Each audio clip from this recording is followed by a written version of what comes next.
Hi, I just wanted to offer an alternative perspective on how to have a conversation with someone who disagrees with you from a Latter-day Saint viewpoint.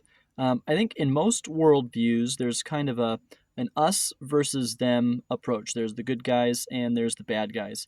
But fundamentally, Latter-day Saints look at the world in kind of a tripartite um, perspective. Three different groups. In the first group, you have people who have tethered their happiness to the ultimate happiness of all of the people around them to some degree. And these individuals, they're willing to listen.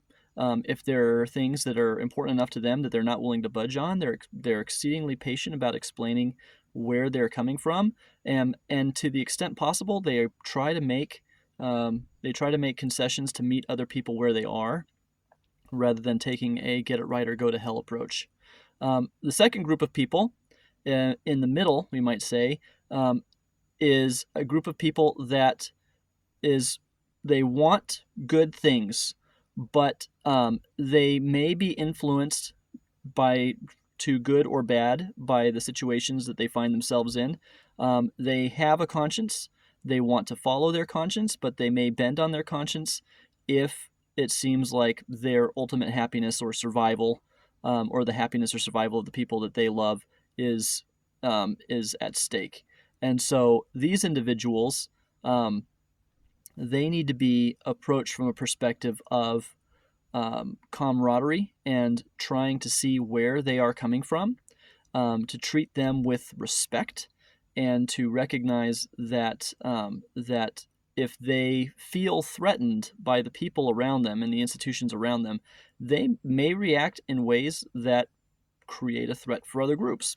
And so they need to be approached with the perspective that they are intelligent, they're rational, and they have good intentions, but their ability to execute on those good intentions will depend on how they're treated, and we treat them accordingly.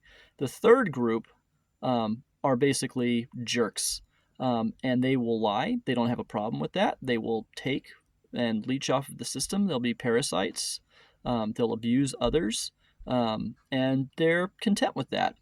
And in my experience, this group of people is not the majority of people. And yet, a lot of the dialogue that I see on social media treats everyone who disagrees with a certain perspective or other perspective as being in this third group. They're clearly bad because they don't agree with whoever the focal person's perspective is. I think that it's important to recognize that people in this last group have a vested interest in ruining the lives of the people around them in a way that will funnel resources and things that they want in their direction, and they're fine with that.